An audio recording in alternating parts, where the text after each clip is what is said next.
Digital Innovation Network atau DIN yang turut dihadiri perusahaan pemodal, venture capital, sehingga memudahkan startup mendapatkan pendanaan. G20 Digital Innovation Network ini untuk memperjumpakan antara ide-ide kreatif startup Indonesia dengan venture capital asal bisa berkembang dan nanti bisa naik kelas.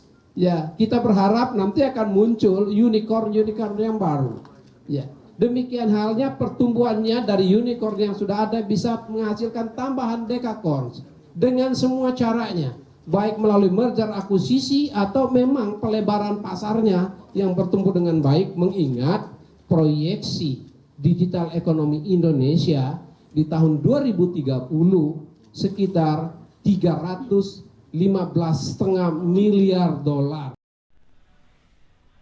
Assalamualaikum warahmatullahi wabarakatuh. Dewan juri yang terhormat serta sivitas akademika yang sama berbahagia, John Maynard Keynes, seorang ekonom ternama dari Inggris, di dalam bukunya The General Theory of Employment, Interest and Money mengatakan bahwasanya kesulitan bukan terletak pada mengembangkan ide-ide yang baru, tetapi kesulitan terletak dalam melepaskan diri dari ide-ide yang lama. Maka dari itu Dewan juri, kami akan menawarkan mekanisme ide yang baru agar transformasi digital di Indonesia dapat terrealisasi secara penuh dan merata. Tetapi sebelum melangkah terlalu jauh ke dalam bahtera argumentasi saya, izinkanlah saya untuk memperkenalkan tim kami. Kami dari tim Ahmad Dahlan yang berada pada standing position pro yang menyetujui implementasi transformasi digital merupakan kunci untuk memperkuat daya saing pasar dan kemandirian ekonomi. Dengan saya sendiri, Syahril Fauzan, sebagai pembicara pertama.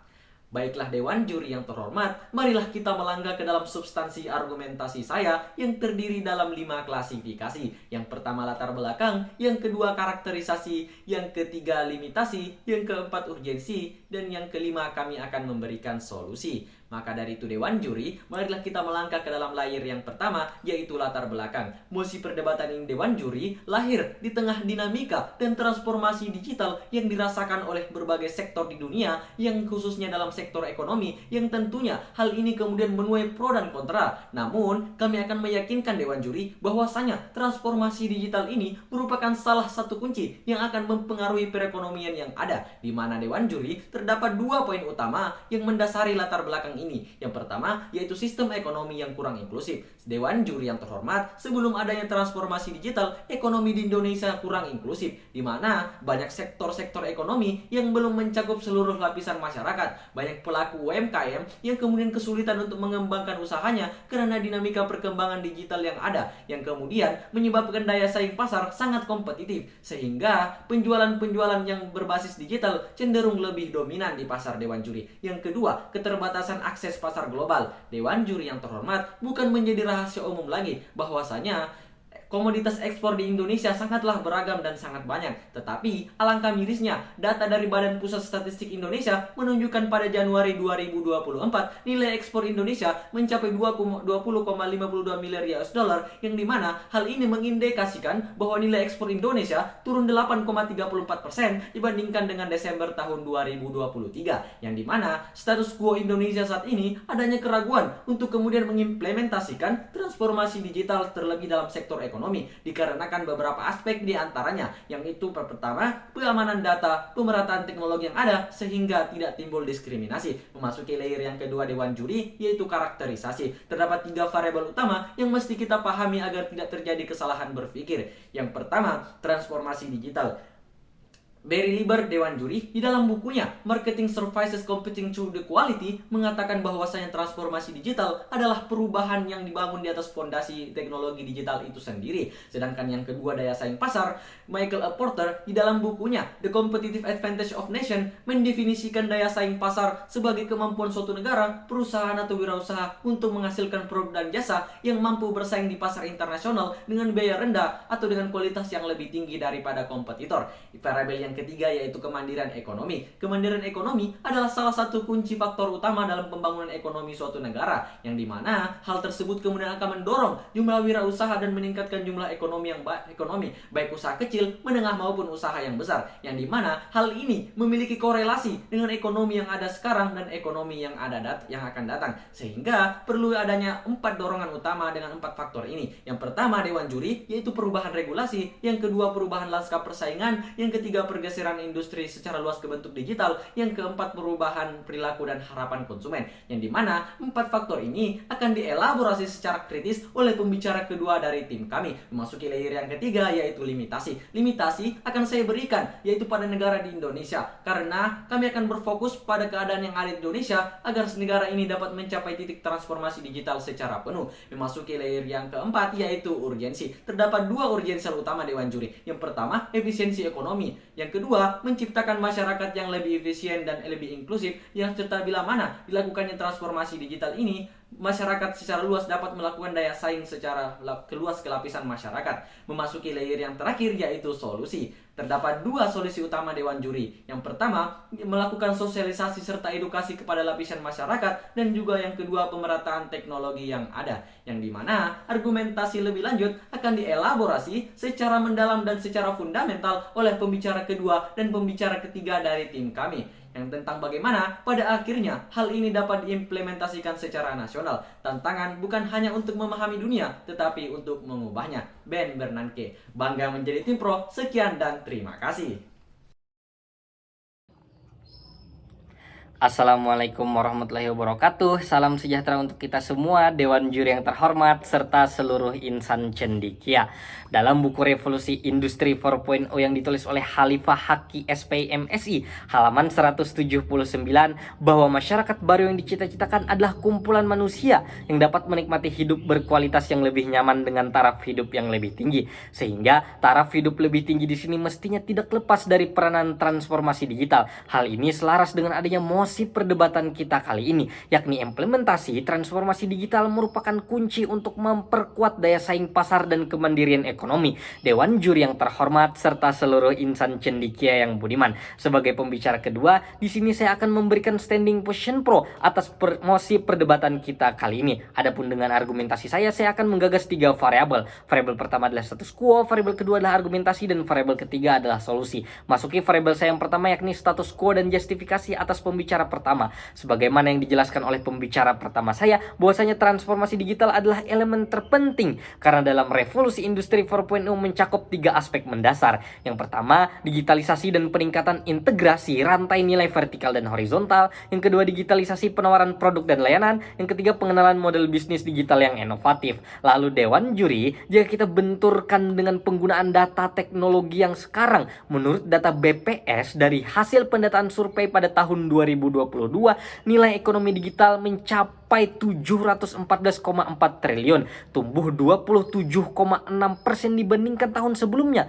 Kemudian menurut data dari Badan Pusat Statistik tahun 2021, penetrasi internet di Indonesia mencapai 77,2%, membawa perubahan signifikan dalam cara masyarakat berinteraksi, berbisnis, dan mengakses informasi. Dari data sensus di atas, maka transformasi digital pastilah menjadi tonggak penting dalam dunia ekonomi. Dewan Juri yang terhormat, implementasi dari transformasi digital ini akan lebih leluasa diterapkan dan tentunya akan sangat membantu, bahkan menjadi kunci untuk memperkuat daya saing pasar dan kemandirian ekonomi. Adapun berkenaan dengan argumentasi utama saya, yakni berkenaan dengan implementasi transformasi digital merupakan kunci untuk memperkuat daya saing pasar dan kemandirian ekonomi. Menurut penelitian oleh Hutchnet, bahwasanya menunjukkan bahwa media sosial telah menjadi alat pemasaran yang efektif, terutama bagi UKM di kawasan pedesaan yang ingin menjangkau pasar yang lebih luas. Dengan biaya yang relatif mudah dan juga rendah, pelaku usaha dapat memanfaatkan platform seperti Instagram, Facebook untuk mempromosikan produk mereka. Kemudian Dewan Juri, dampak ekonomi digital terhadap pertumbuhan ekonomi di Indonesia dapat dilihat dari berbagai aspek, antara lain yang pertama peningkatan produktivitas, kemudian berkenaan dengan penciptaan lapangan pekerjaan, kemudian peningkatan daya saing, dan juga peningkatan pemerataan ekonomi. Dari hal tersebutlah tentunya Dewan Juri dapat memperkuat daya saing pasar dan kemandirian ekonomi, sehingga transformasi digital merupakan suatu kunci yang paling utama pada permasalahan ekonomi. Oleh karenanya, untuk mendukung optimalisasi perkembangan digitalisasi yang pesat dalam usaha menciptakan sebuah ekonomi digital yang aman dan inklusif, selain literasi digital atau tantangan daripada transformasi digital yang terus tumbuh, perlindungan data juga perlu diperkuat. Langkah solutif seperti apa sebagai argumen kokoh kami menanggapi permasalahan yang serius ini? Maka dari itu, suatu keamanan digital dengan suatu regulasi mencakup 3 aspek perlindungan mendasar Dewan Juri, yakni berkenaan dengan perlindungan data konsumen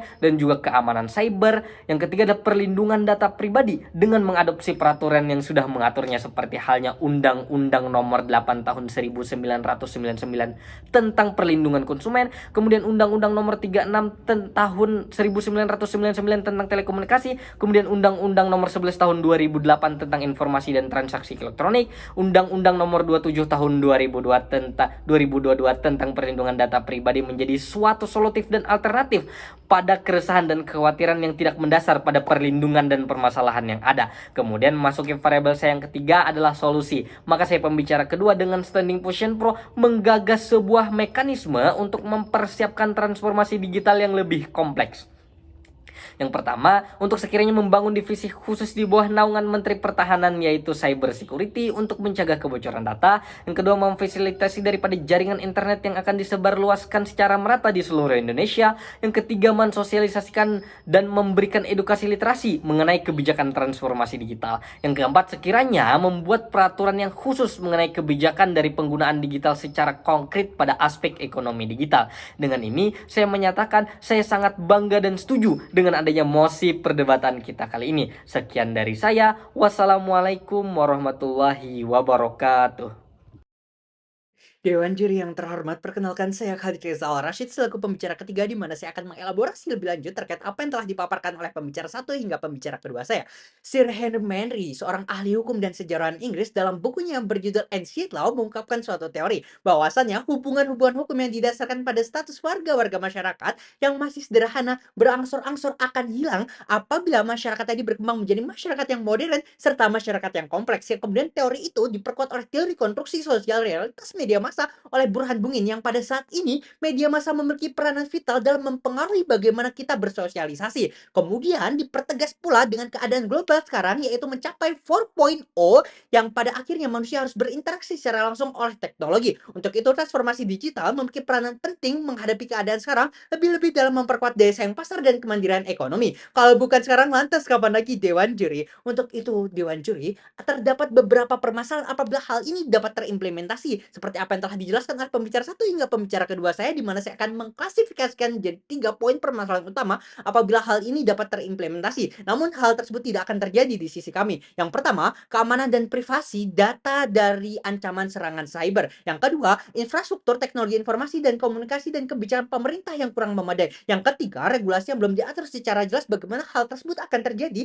apabila hal tersebut diimplementasikan secara langsung. Yang hal tersebut tidak akan terjadi seperti apa yang telah saya sampaikan. Untuk itu, ini menjadikan argumentasi esensi saya serta menjadikan solusi hingga terdapat menjadikan suatu kombinasi antara argumen ini. Yang pertama, terkait keamanan dan data privasi, yang dimana hal ini tiada lain dan tiada bukan untuk mendorong daya saing pasar agar para subjek yang bersaing dalam hal ini merasa aman sehingga tidak memiliki ketakutan, di mana kami akan melindungi data pribadi tersebut dengan 3 pilar utama, yaitu 1, regulasi, 2, koordinasi, dan 3, pembangunan infrastruktur. 3 pilar tersebut membantu pemerintah untuk bersama-sama melindungi data pribadi. Pilar pembangunan infrastruktur dilakukan oleh BSSN, sehingga BSSN selain melindungi itu, dia melakukan penyediaan perangkat untuk mengawasi dan melakukan tindakan terhadap kejahatan cyber. Yang kedua, Menkomdigi melakukan pilar regulasi serta pemerkuatan regulasi yang ada apabila terjadi suatu permasalahan di kemudian hari. Yang ketiga, pilar kolaborasi dilakukan bersama-sama dengan berbagai kementerian atau lembaga, asosiasi, akademisi maupun praktisi melalui dialog hingga diskusi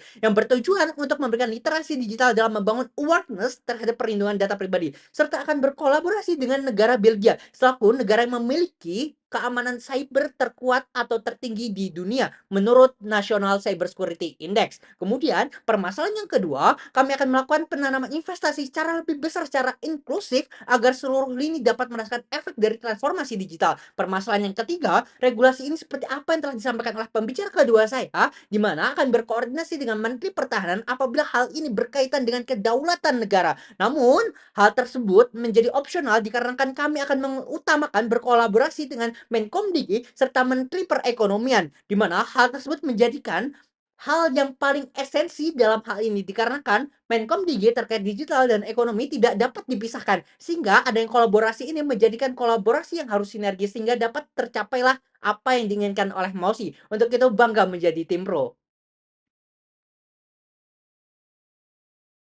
Dewan juri yang arif dan bijaksana, sampailah kita pada penghujung daripada perdebatan kali ini. Berdasarkan latar belakang yang ada, disertai pula dengan status quo seperti apa yang telah dielaborasi secara mendalam oleh pembicara kedua saya, maka dari itu, tibalah kita di mana kita harus melakukan transformasi digital secara merata dan secara masif.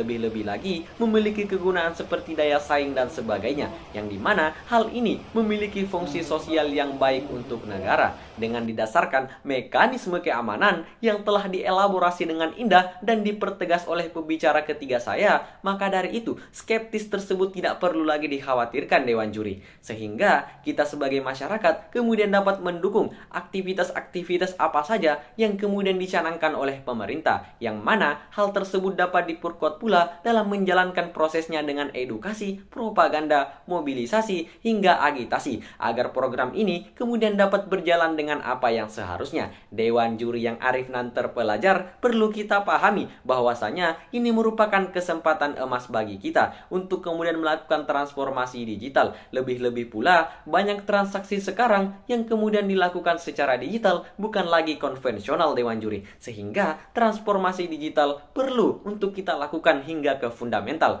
Terasa hal yang sulit untuk kemudian dapat diimplementasikan bagi kalangan yang tidak memiliki harapan. Namun, di sisi kami Dewan juri, kami sangat yakin dengan mekanisme proposal yang kami tawarkan dan yang kami ajukan merupakan langkah yang tepat dan langkah yang konkret bila mana diimplementasikan secara inklusif dengan memuat sesuai dengan proposal-proposal yang kami ajukan. Yang tentu ini kemudian akan menjadi langkah yang baik untuk negara Indonesia. Kalau bukan kita siapa lagi? Kalau bukan sekarang lantas kapan lagi Dewan juri? Efisiensi dan inovasi adalah kunci untuk tetap kompetitif dalam pasar global. Michael Porter. Sekian dan terima kasih. Sangat bangga menjadi tim pro. Wassalamualaikum warahmatullahi wabarakatuh.